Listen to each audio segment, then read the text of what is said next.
함께 예배하는 우리 집, 믿음으로 세우는 가정, 샬롬, 여러분과 함께 말씀을 나눌 김호석 목사입니다.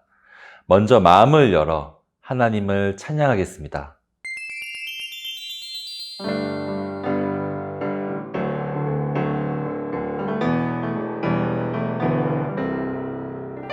나는 주만 높이리 결코 내 맘 변치 않네 세상 모든 권세 모든 영광 십자가 앞에 다 버리고 나의 충성과 내 헌신 내 모든 소망 오직 예수 나무에 달려 죽으신 그분께 오직 우리 주께 내 믿음 소망 찬양 받기 합당한 분 또 오직 만왕의 왕께 엎드려 경배하며 모두 드리니 나를 지으시고 아버지 되시며 나를 구원하사 하늘의 상 주신 오직 우리 주님께 난 찬양하리 나는 주만 높이리 결코 내 맘 변치 않네 세상 모든 권세 모든 영광 십자가 앞에 다 버리고 나의 충성과 내 헌신 내 모든 소망 오직 예수 나무에 달려 죽으신 그분께 오직 우리 주께 내 믿음 소망 찬양 받기 합당한 분 또 오직 만왕의 왕께 엎드려 경배하며 모두 드리니 오직 우리 주께 내 믿음 소망 찬양 받기 합당한 분 또 오직 만왕의 왕께 엎드려 경배하며 모두 드리니 나를 지으시고 아버지 되시며 나를 구원하사 하늘의 상 주신 오직 우리 주님께 난 찬양하리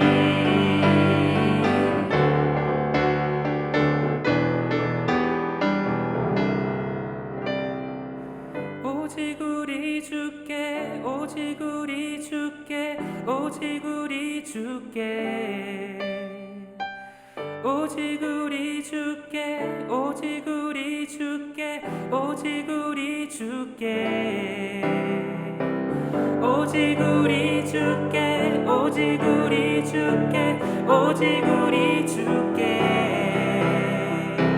오직 우리 주께 오직 우리 주께 오직 우리 주께 나를 지으시고 아버지 되시며 나를 구원하사 하늘의 상 주신 오직 우리 주님께 나 찬양하리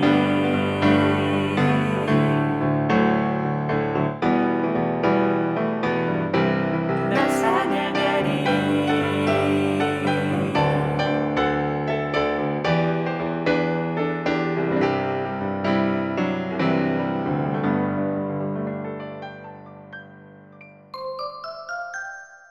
함께 보실 하나님의 말씀은 사무엘하 18장 9절입니다.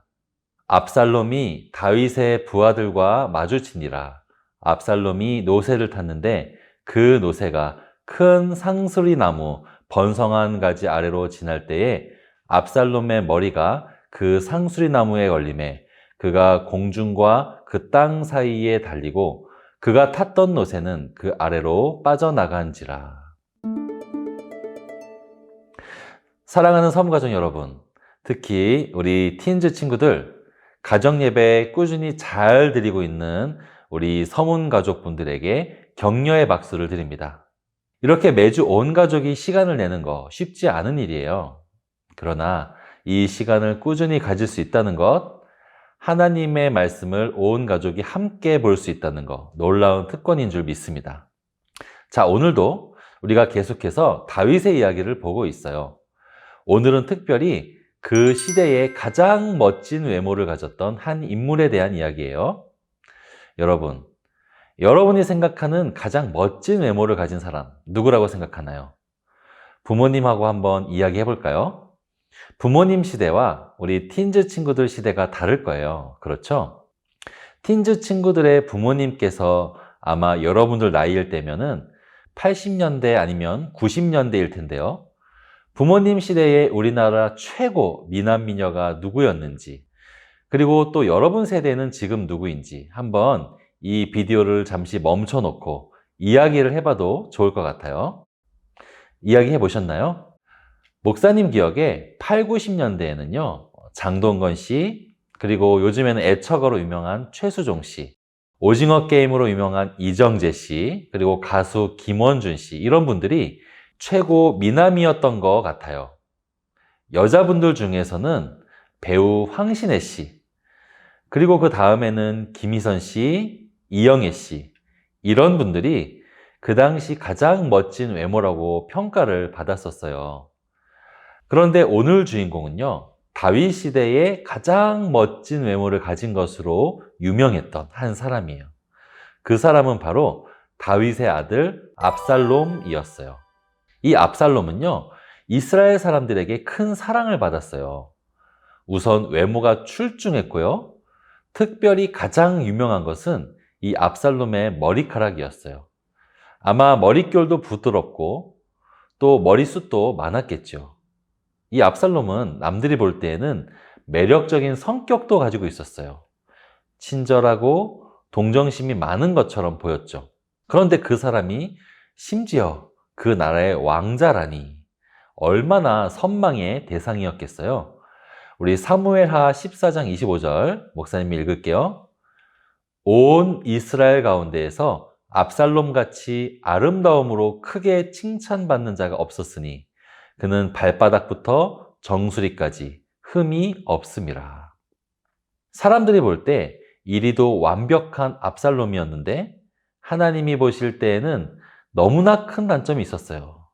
그게 뭐냐면 이 압살롬은 거짓말을 해서라도 아버지 다윗의 왕 자리를 빼앗고 싶어 했던 사람이었던 것이죠. 예를 들면 이런 식이었어요. 압살롬은 이른 아침 성문 앞에 서 있었어요. 그리고는 사람들이 억울한 일을 당했을 때에 왕에게 해결해 달라고 찾아오는 그런 길목이었죠.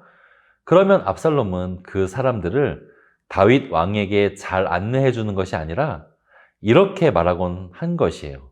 지금 왕궁 안에는 당신 말을 들어줄 사람이 없어요. 나에게 이야기해 보세요. 이렇게 그 사람의 말을 듣고는 당신 말이 맞네요 라고 그 사람을 위로해 주곤 했어요. 그러면 백성들의 마음이 어떻게 되었을까요?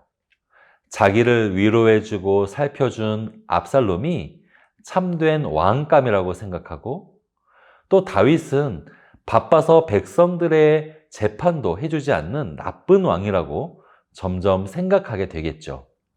성경은 압살롬이 그런 행동을 하는 것, 사람들의 마음을 훔쳤다고 했어요. 15장 6절입니다.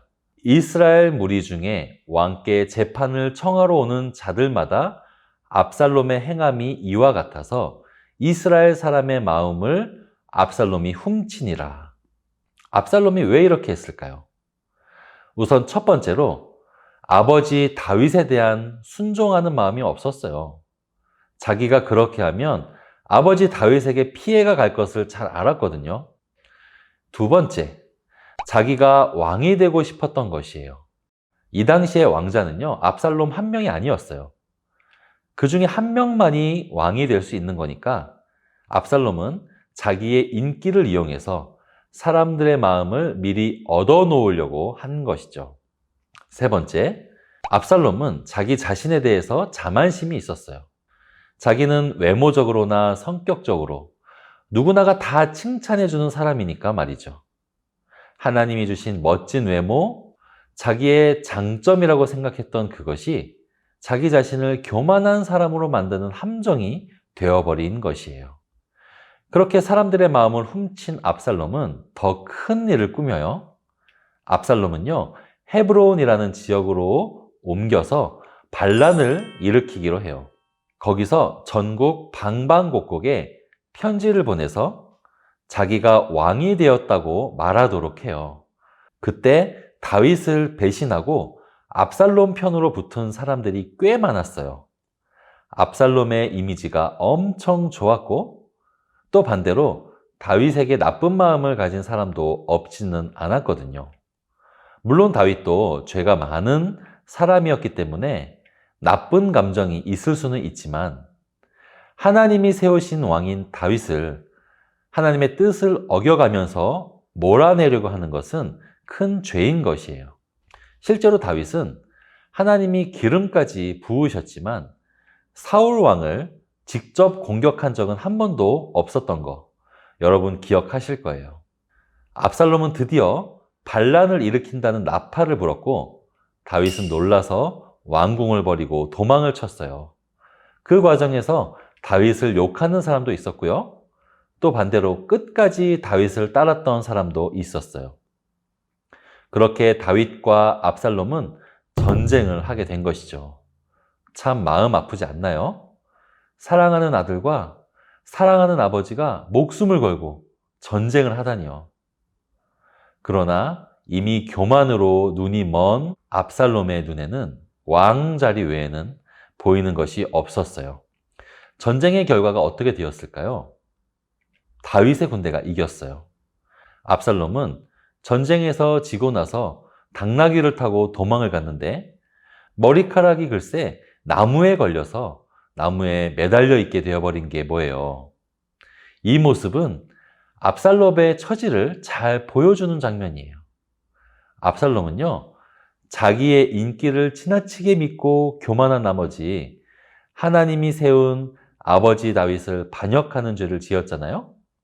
마치 그것처럼 자기 외모를 가장 빛나게 해준 그 머리카락이 결국 자기를 망하게 하는 걸림돌이 되어버린 것이죠.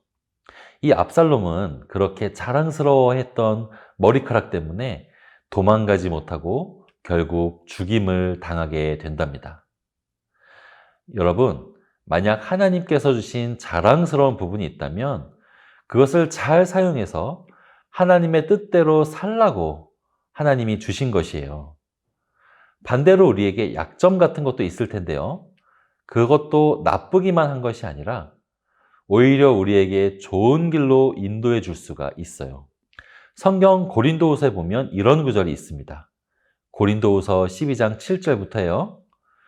여러 계시를 받은 것이 지극히 크므로 너무 자만하지 않게 하시려고 내 육체의 가시 곧 사탄의 사자를 주셨으니 이는 나를 쳐서 너무 자만하지 않게 하려 하심이라.